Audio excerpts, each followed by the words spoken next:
Why am I here? I am here because I love my country and I love the people of the Philippines.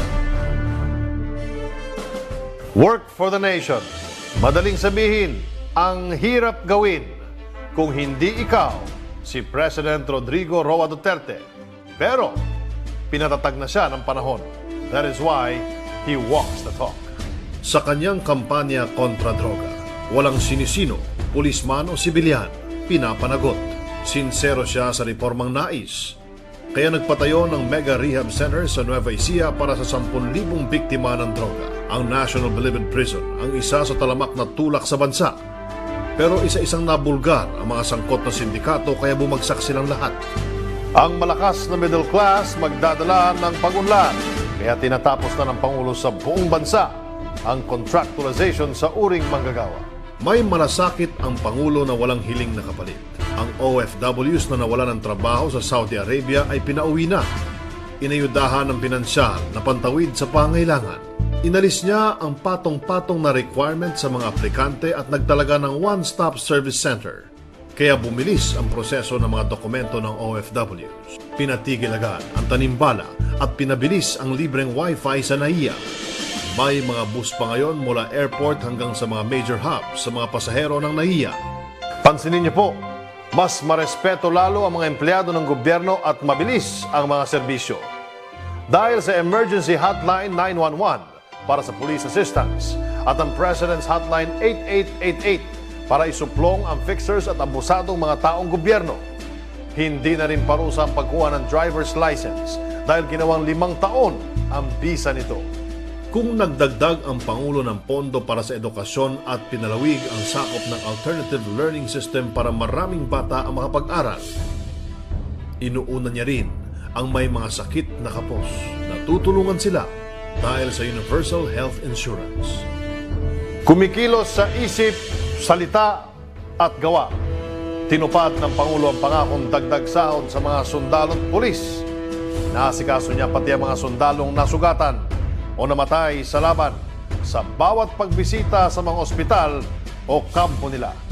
Para sa masaganang pagtatanim, pinabuksan niya ang pinto ng Department of Agrarian Reform para malayang makapagtransaksyon ang mga magsasaka. Ipinamahagi niya ang 2 bilyong pisong halaga ng agricultural equipment sa mga magsasaka. Sa buong bansa ay inilunsad ang libreng irigasyon. Ipinagkaloob na ang 358 hektaryang lupa ng Hacienda Luisita na laan sa mga magsasaka.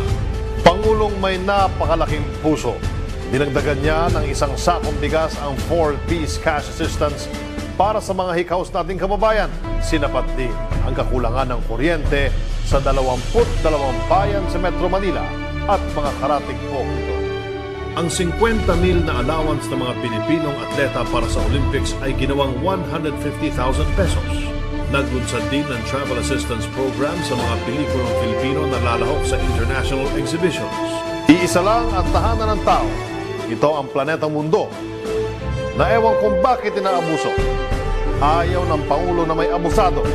Kaya ipinasara ang nilaluminahan dahil lumabag sa environmental safety standards at nakasisira ng kalikasan. Pinagiba niya rin ang mga baklad sa Laguna Lake para mawala ang monopolya ng malaking negosyante at maging patas ang pangisdaan sa mahirap at mayaman. Kasabay ng planong gawing eco-tourism zone ang Lawa, isinaayos at pinalinis ang Baclaran, Divisoria at iba pang pampublikong pamilya. Sa giyera, walang totoong panalo. Lahat talo. Kaya nga dinaan ni Pangulong Duterte sa mabuting usapan ang sigalot sa West Philippine Sea. Pangkalahatang tigil putukan ang pinairal ng Pangulo sa pagitan ng CPP, NDF, MNLF, MILF at gobyerno. Binuhay niya rin ang nabimbing usapang pangkapayapaan para sa bangsamang. Napalaya niya ang biyag ng Abu Sayyaf na 3 hostages na Indonesian at 1 Norwegian at naiwasan ang dahas ng terorismo. Ang tao sa mundo, 7.4 billion. Sa 74 na may impluwensyang nilalang ngayon, si President Rodrigo Roa Duterte ay ika-70 sa talaan ng Forbes. 100 milyong tao sa daigdig ang tumitingala sa ating Pangulo. Yan ang bilang ng bawat Pilipino mula sa inyong tahanan hanggang sa mga lansangan, maging sa ibayong lupain paman. Hudyat na nagkakaisa na nga tayo dahil Pilipinas tayo. Why am I here? I am here because I love my country and I love the people of the Philippines. Work for the nation. Madaling sabihin, ang hirap gawin kung hindi ikaw si President Rodrigo Roa Duterte. Pero pinatatag na siya ng panahon. That is why he walks the talk. Sa kanyang kampanya kontra droga, walang sinisino, pulisman o sibilyan, pinapanagot. Sincero siya sa reformang nais. Kaya nagpatayo ng mega rehab center sa Nueva Ecija para sa 10,000 biktima ng droga. Ang National Bilibid Prison ang isa sa talamak na tulak sa bansa. Pero isa-isang nabulgar ang mga sangkot na sindikato kaya bumagsak silang lahat.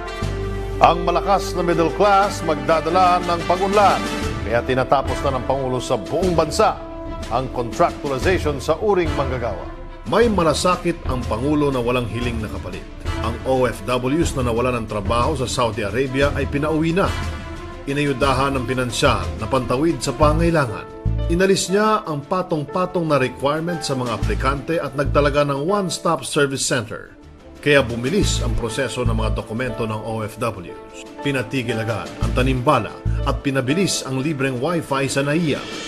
May mga bus pa ngayon mula airport hanggang sa mga major hubs sa mga pasahero ng NAIA. Pansinin niyo po, mas marespeto lalo ang mga empleyado ng gobyerno at mabilis ang mga serbisyo. Dahil sa Emergency Hotline 911 para sa police assistance at ang President's Hotline 8888 para isuplong ang fixers at abusadong mga taong gobyerno. Hindi na rin parusa ang pagkuha ng driver's license dahil ginawang 5 taon ang bisa nito. Kung nagdagdag ang Pangulo ng pondo para sa edukasyon at pinalawig ang sakop ng alternative learning system para maraming bata ang makapag-aral, inuuna niya rin ang may mga sakit na kapos na tutulungan sila dahil sa Universal Health Insurance. Kumikilos sa isip, salita at gawa. Tinupad ng Pangulo ang pangakong dagdag sahod sa mga sundalo at pulis. Naasikaso niya pati ang mga sundalong nasugatan o namatay sa laban sa bawat pagbisita sa mga ospital o kampo nila. Para sa masaganang pagtatanim, pinabuksan niya ang pinto ng Department of Agrarian Reform para malayang makapagtransaksyon ang mga magsasaka. Ipinamahagi niya ang 2 bilyong pisong halaga ng agricultural equipment sa mga magsasaka. Sa buong bansa ay inilunsad ang libreng irigasyon. Ipinagkaloob na ang 358 hektaryang lupa ng Hacienda Luisita na laan sa mga magsasaka. Pangulong may napakalaking puso. Dinagdagan niya ng isang sakong bigas ang 4-piece cash assistance para sa mga hikaos nating kababayan. Sinapat din ang kakulangan ng kuryente sa 22 bayan sa Metro Manila at mga karatig po nito. Ang 50,000 na allowance ng mga Pilipinong atleta para sa Olympics ay ginawang 150,000 pesos. Naglunsad din ng travel assistance program sa mga pelikulang Filipino na lalahok sa international exhibitions. Iisa lang ang tahanan ng tao. Ito ang planetang mundo na ewan kung bakit inaabuso. Ayaw ng Pangulo na may abusado. Kaya ipinasara ang nilaluminahan dahil lumabag sa environmental safety standards at nakasisira ng kalikasan. Pinagiba niya rin ang mga baklad sa Laguna Lake para mawala ang monopolya ng malaking negosyante at maging patas ang pangisdaan sa mahirap at mayaman. Kasabay ng planong gawing eco-tourism zone ang Lawa, isinaayos at pinalinis ang Baclaran, Divisoria at iba pang pampublikong pamilya. Sa giyera, walang totoong panalo. Lahat talo. Kaya nga dinaan ni Pangulong Duterte sa mabuting usapan ang sigalot sa West Philippine Sea. Pangkalahatang tigil putukan ang pinairal ng Pangulo sa pagitan ng CBP, NDF, MNLF, MILF at gobyerno. Binuhay niya rin ang nabimbing usapang pangkapayapaan para sa bangsamang. Napalaya niya ang biyag ng Abu Sayyaf na 3 hostages na Indonesian at isang Norwegian at naiwasan ang dahas ng terorismo. Ang tao sa mundo, 7.4 billion. Sa 74 na may impluwensang nilalang ngayon, si President Rodrigo Roa Duterte ay ika-70 sa talaan ng Forbes. 100 milyong tao sa daigdig ang tumitingala sa ating Pangulo. Yan ang bilang ng bawat Pilipino mula sa inyong tahanan hanggang sa mga lansangan, maging sa ibayong lupain pa man. Hudyat na nagkakaisa na nga tayo dahil Pilipinas tayo. Build where no one else dares to build. We go where nobody else or few people would dare to go. We pave roads to places that have been dark in the darkness for many decades, because we believe that the more we build these roads, the more we can provide opportunities sa ating mga kababayan, then the more we can provide sustainable peace dito sa ating mga lugar na matagal nang nasa gera at gulo.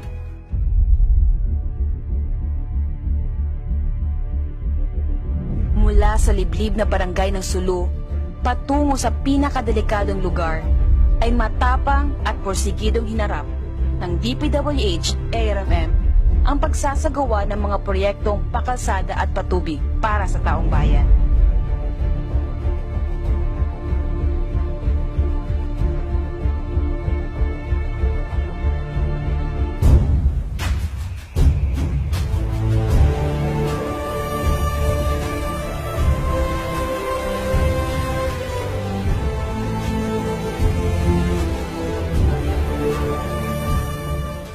So dito tayo sa Kalingalang Kaluang o Marluok Road. Ito yung currently na ino-opening natin sa Sulu Circumferential Road. Kitang-kita naman natin kung gaano kahirap gagawin itong mga daan nito. Hindi lang delikado, hindi lang napakahirap. In fact, 2 oras na standby yung equipment ni D. Samir Arbison dito kanina dahil sa putik. Pag ma-open natin ito, maging napaka-importanting contribution ito sa tourism din dito sa lugar, kasi mismong locals dito ay bihira nakakapunta. Sa ngayon, ay sinasagawa at pinapatupad ng kagawaran ang matagal ng pangarap ng probinsya, ang may dugtong at may palapit ang bawat munisipyo ng Sulu sa pamamagitan ng Sulu Circumferential Road. Ito po yung Kalingalan Kaluang o Marluok Road na nagko-connecta sa barangay ng Sukuban hanggang sa barangay ng Nyangkaan. So itong road concreting natin is talagang binuksan natin para mabigyan ng daan. So magiging tourist attraction din ito. Sa ngayon pa nga lang po, hindi pa siya fully concreted. Talagang dinadayo na ng mga tao para magpicture at mamasyal dyan sa taas. Sa kasalukuyan, ay sinasagawa ang road opening at ang pagpapatag ng daan sa mahigit na 7 kilometrong layo mula sa munisipyo ng Kalingalan Kaluang, Omar at Luok, na binigyang pondo ng gobyerno ng 150 milyong piso. Ito ay isa sa mga pangunahing proyekto na magdudulot ng malaking impluwensya sa pamumuhay ng taong bayan. Dati-rati, yung mga bumibiyahe galing lahing-lahing, talagang inabot ng halos 1 araw. Lalo na pag masama pa yung weather. At talagang tumitirik pa yung sakyan nila. So dahil sa maganda na nga yung kalsada, talagang mabilis na sila nakakarating at ang haba na ng stay nila sa munisipyo. Sa aming pag-iikot, ay nakilala namin si Ginoong Jubael Sabadin. Sa edad na 70 taong gulang, ay marami ng administrasyon ang dumaan sa kanyang buhay. Ngunit kakaiba ang kasalukuyang termino dahil ang presidente ng Pilipinas na si Pangulong Duterte ay kanyang kaeskwela noong sila ay nasa kolehiyo. Tuwang-tuwa niyang ipinahayag. His schoolmate in San Pita College in 1966, 67, 68. His Excellency, please give us economic assistance. Any assistance, we will welcome that. Barangay Sekretary siya ngayon ng Barangay Sukuban, kilala bilang Tuna Fishing Village ng Sulu. Madalas sa kanilang manghuli na tuna ay mahigit sa 1 talampakan ng laki at madalas din silang nakakahuli at nakakapuno ng balde-baldeng tulingan.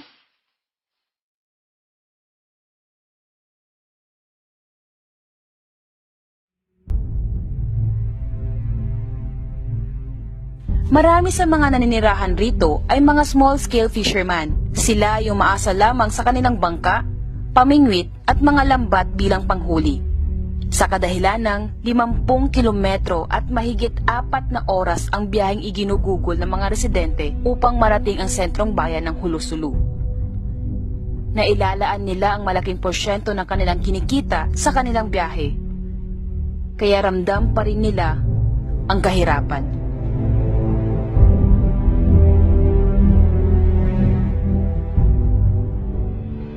Ngunit, nagbago na ang kanilang pamumuhay.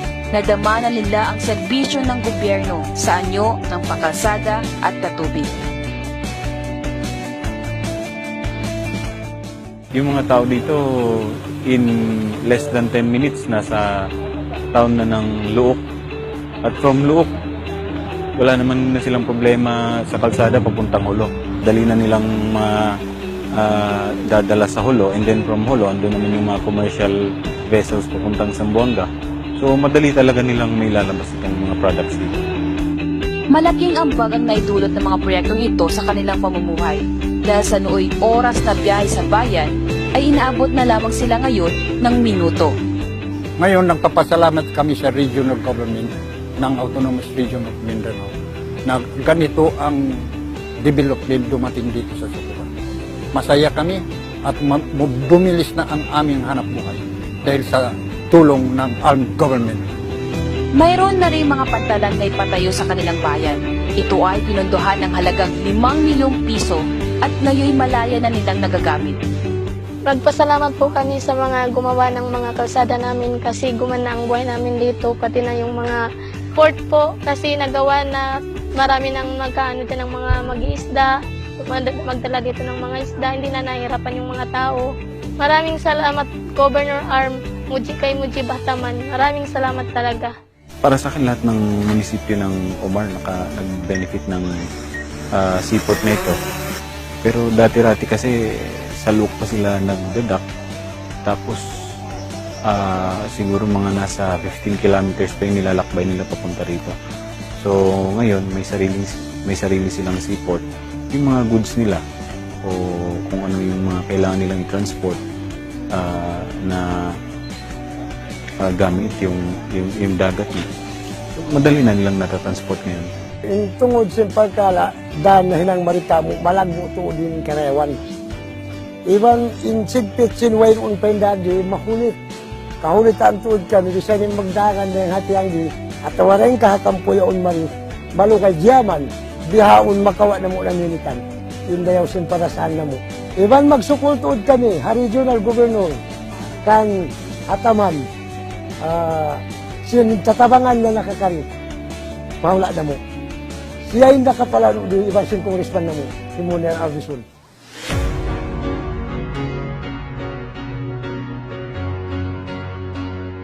Ang pantalan naman sa Sukuban na may pondong 5 milyon ay patuloy pa rin itinatayo at inaasahang malapit ng matapos. Sa ngayon po, ongoing yung construction natin. So hopefully by end of this year, completed na yung project. So dito yung port natin sa Sukuban, meron pa tayong 250 meters na rock causeway leading towards itong port natin.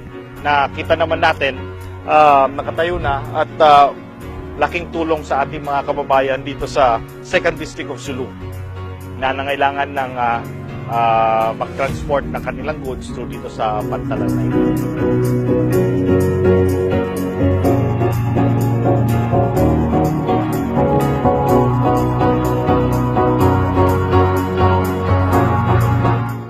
Kahit gaano kalayo at kabagsik ang labanan sa lugar, ay hindi titigil ang DPWH, ARMM sa paghahatid ng mga proyekto at serbisyo sa ating mga kababayan. Kung kaya't, maaari kayong umasa sa tunay na pagbabago, tapang at malasakit sa ating bayan. Papatunayan sa inyo ng DPWH, ARMM, on the road.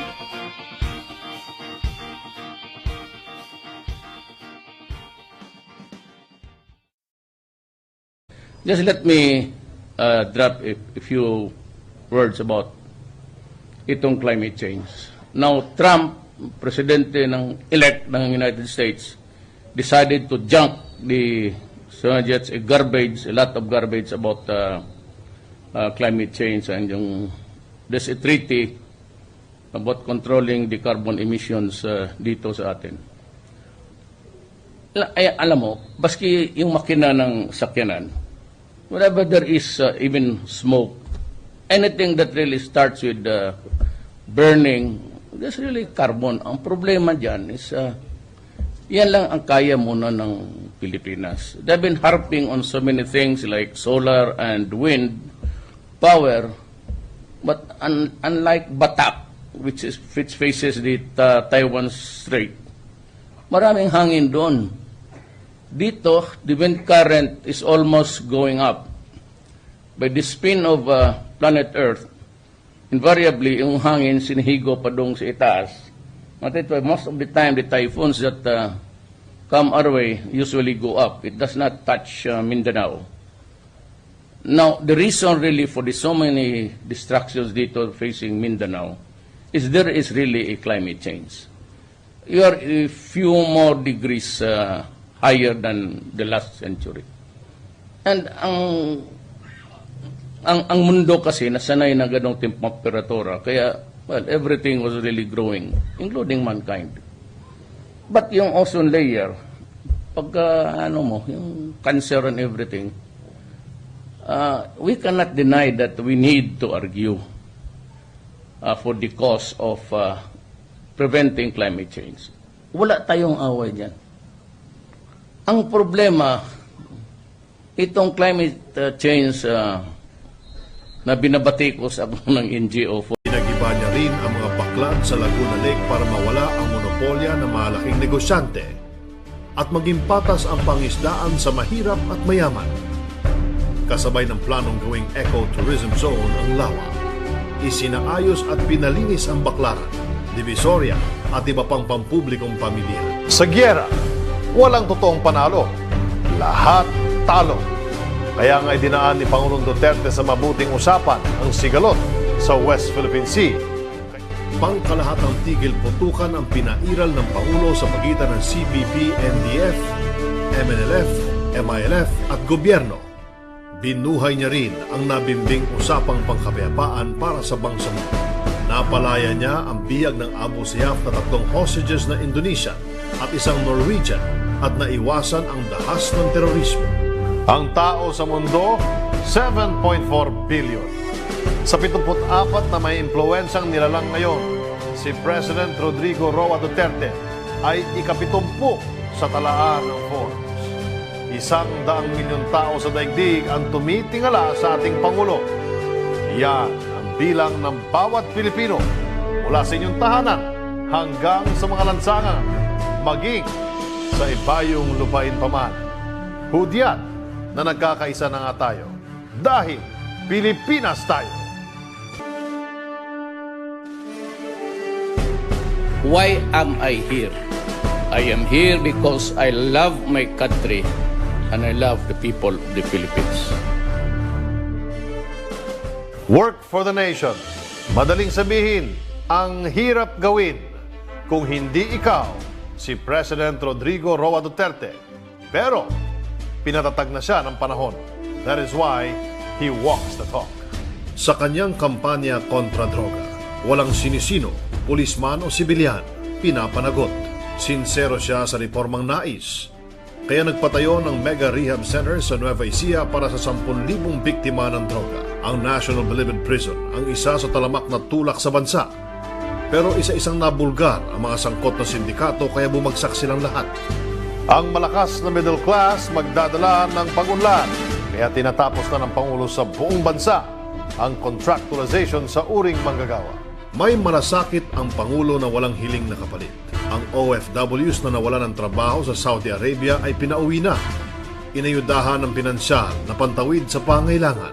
Inalis niya ang patong-patong na requirement sa mga aplikante at nagtalaga ng one-stop service center. Kaya bumilis ang proseso ng mga dokumento ng OFWs. Pinatigil agad ang tanimbala at pinabilis ang libreng wifi sa NAIA. May mga bus pa ngayon mula airport hanggang sa mga major hubs sa mga pasahero ng NAIA. Pansinin niyo po, mas marespeto lalo ang mga empleyado ng gobyerno at mabilis ang mga serbisyo. Dahil sa Emergency Hotline 911 para sa police assistance at ang President's Hotline 8888 para isuplong ang fixers at abusadong mga taong gobyerno. Hindi na rin parusa ang pagkuha ng driver's license dahil ginawang 5 taon ang bisa nito. Kung nagdagdag ang Pangulo ng pondo para sa edukasyon at pinalawig ang sakop ng alternative learning system para maraming bata ang makapag-aral, inuuna niya rin ang may mga sakit na kapos na tutulungan sila dahil sa Universal Health Insurance. Kumikilos sa isip, salita at gawa. Tinupad ng Pangulo ang pangakong dagdag sahod sa mga sundalo at pulis. Naasikaso niya pati ang mga sundalong nasugatan o namatay sa laban sa bawat pagbisita sa mga ospital o kampo nila. Para sa masaganang pagtatanim, pinabuksan niya ang pinto ng Department of Agrarian Reform para malayang makapagtransaksyon ang mga magsasaka. Ipinamahagi niya ang 2 bilyong pisong halaga ng agricultural equipment sa mga magsasaka. Sa buong bansa ay inilunsad ang libreng irigasyon. Ipinagkaloob na ang 358 hektaryang lupa ng Hacienda Luisita na laan sa mga magsasaka. Pangulong may napakalaking puso. Dinagdagan niya ng 1 sakong bigas ang 4-piece cash assistance para sa mga hikaos nating kababayan. Sinapat din ang kakulangan ng kuryente sa 22 bayan sa Metro Manila at mga karatig po ito. Ang 50,000 na allowance ng mga Pilipinong atleta para sa Olympics ay ginawang 150,000 pesos. Naglunsad din ng travel assistance program sa mga pelikulang Pilipino na lalahok sa international exhibitions. Iisa lang ang tahanan ng tao. Ito ang planetang mundo na ewan kung bakit inaabuso. Ayaw ng Pangulo na may abusado. Kaya ipinasara ang nilaluminahan dahil lumabag sa environmental safety standards at nakasisira ng kalikasan. Pinagiba niya rin ang mga baklad sa Laguna Lake para mawala ang monopolya ng malaking negosyante at maging patas ang pangisdaan sa mahirap at mayaman. Kasabay ng planong gawing eco-tourism zone ang Lawa, isinaayos at pinalinis ang Baclaran, Divisoria at iba pang pampublikong pamilya. Sa giyera, walang totoong panalo. Lahat talo. Kaya nga dinaan ni Pangulong Duterte sa mabuting usapan ang sigalot sa West Philippine Sea. Pangkalahatang tigil putukan ang pinairal ng Pangulo sa pagitan ng CPP, NDF, MNLF, MILF at gobyerno. Binuhay niya rin ang nabimbing usapang pangkapayapaan para sa bangsamoro. Napalaya niya ang biyag ng Abu Sayyaf na 3 hostages na Indonesian at 1 Norwegian at naiwasan ang dahas ng terorismo. Ang tao sa mundo, 7.4 billion. Sa 74 na may impluwensyang nilalang ngayon, si President Rodrigo Roa Duterte ay ika-70 sa talaan ng Forbes. 100 milyong tao sa daigdig ang tumitingala sa ating Pangulo. Yan ang bilang ng bawat Pilipino mula sa inyong tahanan hanggang sa mga lansangan, maging sa ibayong lupain paman. Hudyat na nagkakaisa na nga tayo dahil Pilipinas tayo. Build where no one else dares to build. We go where nobody else or few people would dare to go. We pave roads to places that have been dark in the darkness for many decades, because we believe that the more we build these roads, the more we can provide opportunities sa ating mga kababayan, then the more we can provide sustainable peace dito sa ating mga lugar na matagal nang nasa gera at gulo.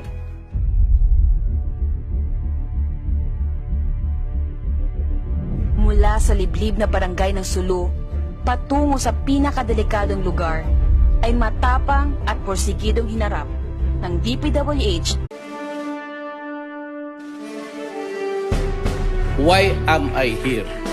I am here because I love my country and I love the people of the Philippines. Work for the nation.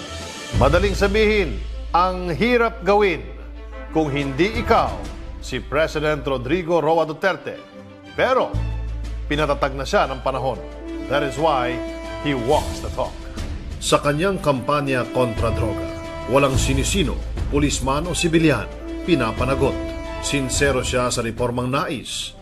Kaya nagpatayo ng mega rehab center sa Nueva Ecija para sa 10,000 biktima ng droga. Ang National Bilibid Prison ang isa sa talamak na tulak sa bansa. Pero isa-isang nabulgar ang mga sangkot na sindikato kaya bumagsak silang lahat.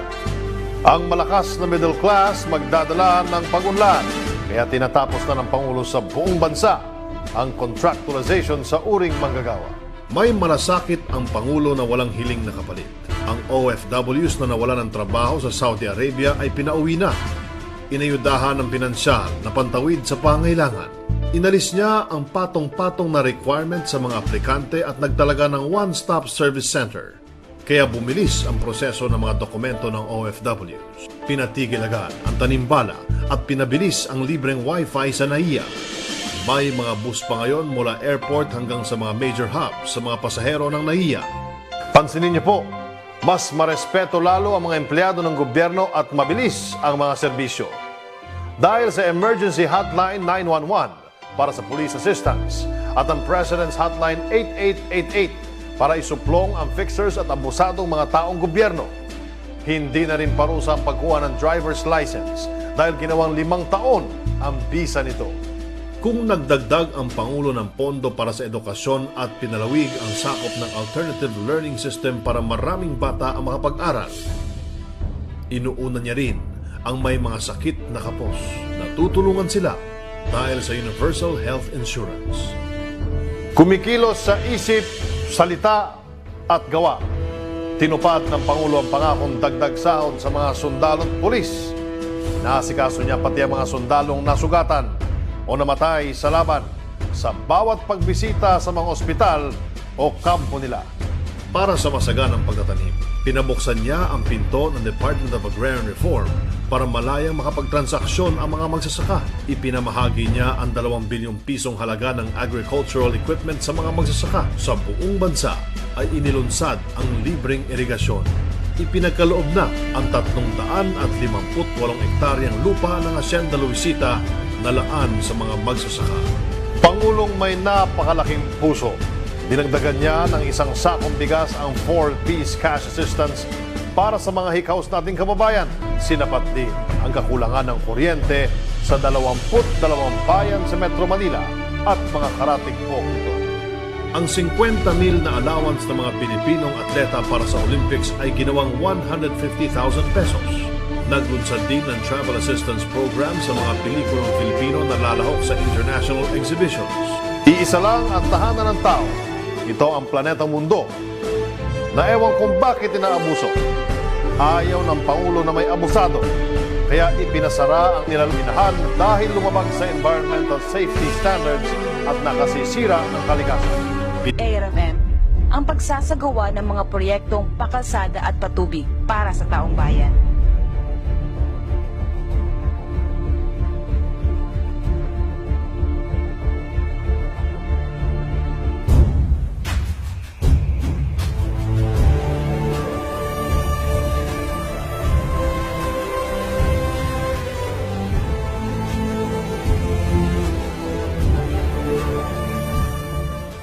So dito tayo sa Kalingalang Kaluang o Marluok Road. Ito yung currently na ino-opening natin sa Sulu Circumferential Road.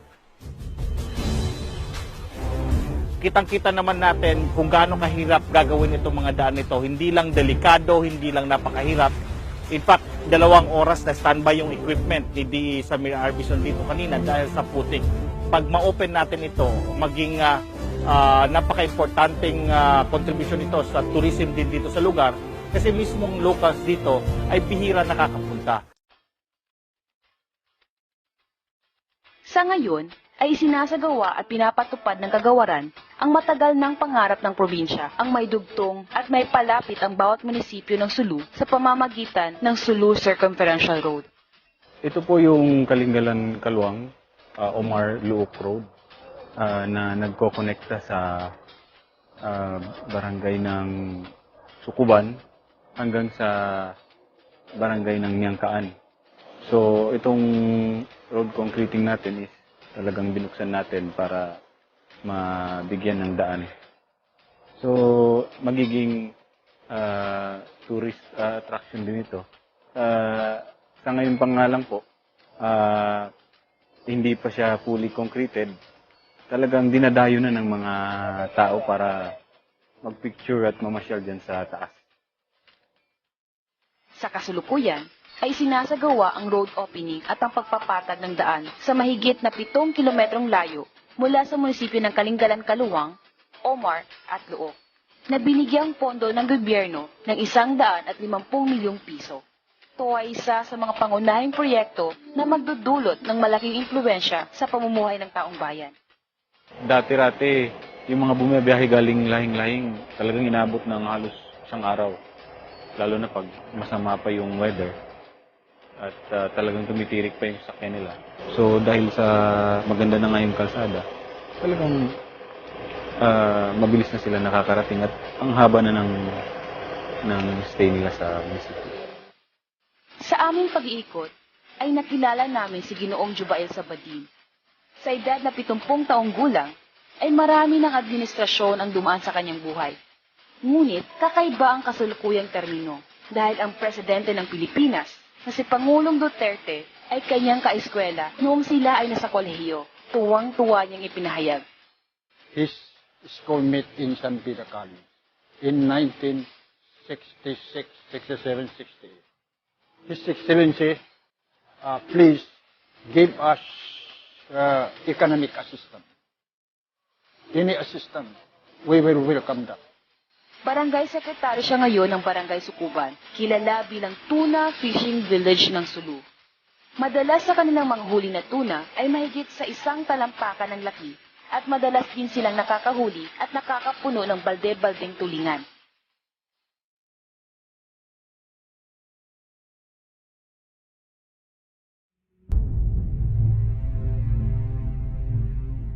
Marami sa mga naninirahan rito ay mga small-scale fisherman. Sila yung maasa lamang sa kanilang bangka, pamingwit at mga lambat bilang panghuli.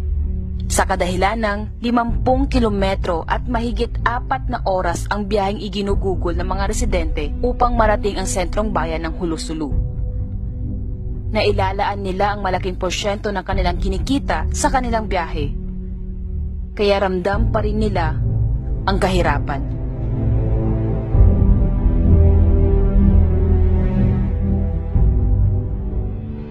Ngunit, nagbago na ang kanilang pamumuhay.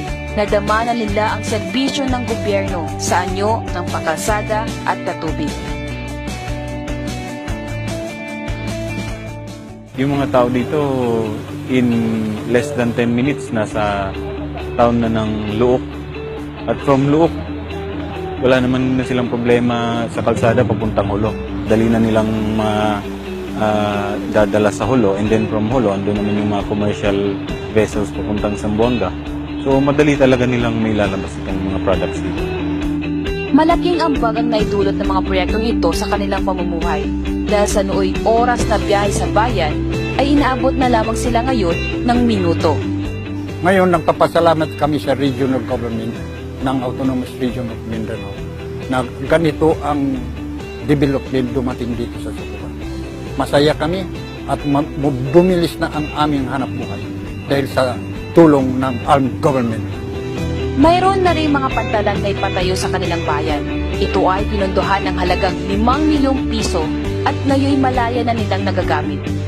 Magpasalamat po kami sa mga gumawa ng mga kalsada namin kasi gumana ang buhay namin dito, pati na yung mga port po kasi nagawa na marami nang magkaano din ng mga mag-iisda, magdala dito ng mga isda, hindi na nahihirapan yung mga tao. Maraming salamat Governor Arm, kay Muji Bataman. Maraming salamat talaga. Para sa akin, lahat ng munisipyo ng Omar nag-benefit ng seaport na ito. Pero dati-rati kasi sa Luok pa sila nagdadak. Tapos siguro mga nasa 15 kilometers pa yung nilalakbay nila papunta rito. So ngayon may sarili silang seaport. Yung mga goods nila o kung ano yung mga kailangan nilang i-transport na gamit yung dagat. Madali na nilang natatransport ngayon. Yung tungod sa pagkala, dahil na hinang maritamo, malagmo to din Karewan. Ibang insigpit sinwain un pendadi, mahulit. Kahulitan tuod kami, bisa niya magdagan na yung hatiang di, at tawarin kahakampuyaon mari, malukay diyaman, bihaon makawa na mo ng militan. Yung dayaw simparasaan na mo. Ibang magsukul tuod kami, regional governor, kan Ataman, tatabangan na nakakari, mawala na mo. Siya yung nakapalano di ibang congressman na mo, si Muner Alvison.